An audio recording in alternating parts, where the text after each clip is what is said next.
Yoshi and the Mysterious Book may be the most surprisingly pleasant game I've ever played, and I want to talk about why.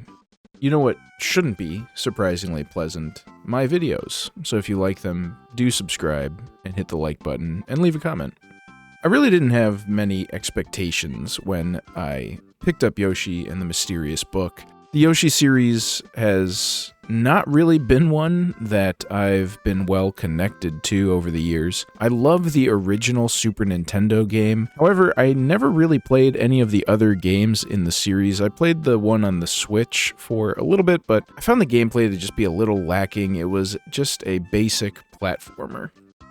I guess the developers felt similar too, because this new Yoshi game is really not a platformer at all. It's much more a puzzle or really just kind of exploration game.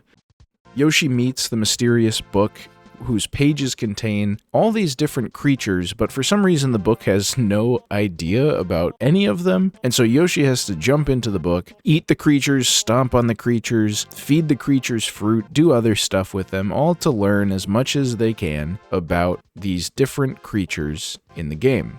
It's a simple but very effective premise. Each of the creatures is so various and well designed for the most part. The different ways that Yoshi can interact with them. Most of the characters Yoshi can throw on his back, which changes how you're able to move around the level.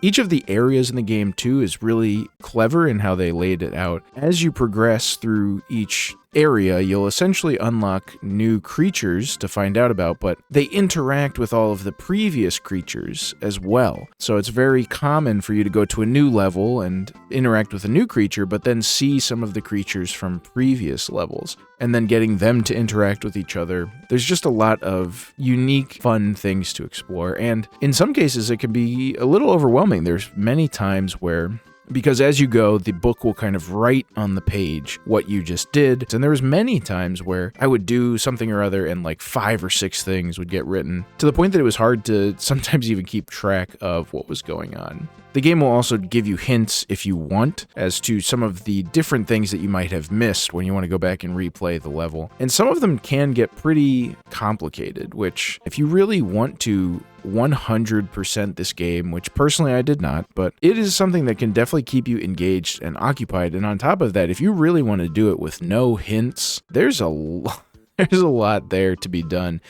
And props to those who really can find and do all those things. Because many times I thought I did everything I could, and then you get to the end of the level and they'll always show you at least one next thing that you could have discovered. I never ever got to the end of discovery for any of the creatures, because it just feels like there's so many, and there's so many that I just didn't naturally think of. The game can get a little repetitive. You do sort of start to pick up the, at least broad stroke patterns for each of the creatures. If Yoshi eats them, if Yoshi stomps on them, if Yoshi throws them, if Yoshi feeds them the fruit.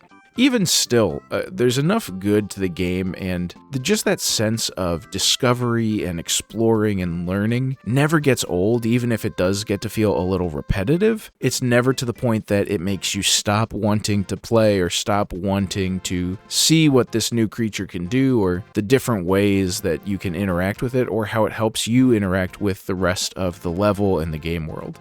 In addition to the creatures themselves, there is the classic Yoshi collectible of the flowers throughout the levels, and these too can be pretty well hidden. This is not necessarily an easy game in the sense of some of maybe the more recent Yoshis. Many of the levels on my first playthrough, I did not get all of the flowers, so that just gives another motivator for exploration.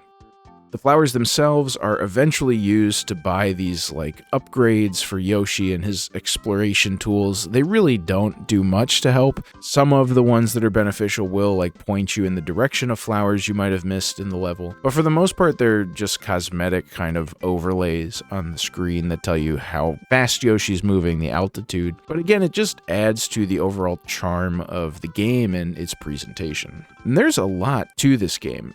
And especially if you really take your time exploring the levels, trying to discover as much as you can really put a lot of time into this game. Really, the only negative that I would say about the game is that there are some creatures that are just inherently clunky to control. I think that's sort of unavoidable when you have so many different creatures, each coming with their own different ways of traversal. Some, I think, are inherently meant to be difficult. The one that immediately comes to mind is this like warthog creature that is essentially stampeding, and Yoshi is just holding on for dear life. You can kind of steer it, and unfortunately, if you want to get some of the secrets in the level, you really do have to steer it well, and that can be difficult. But these are more the exceptions rather than the rule as far as the creatures go.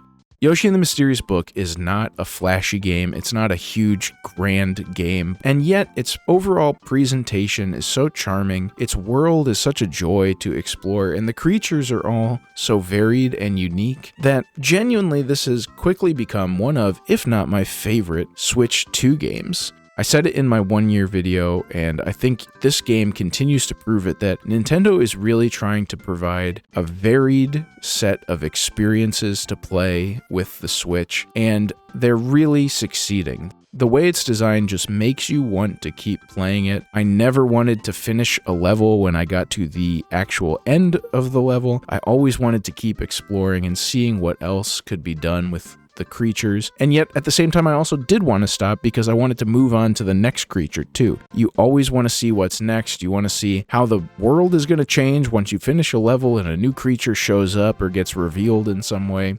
It's a really satisfying gameplay loop, and the game is just fantastic. What do you think? Is Yoshi and the Mysterious Book not that good? Is it the best Yoshi game? Let me know in the comments down below. If you liked the video, be sure to hit the like button, consider leaving a comment and subscribing to the channel, and I will see you all with the next video.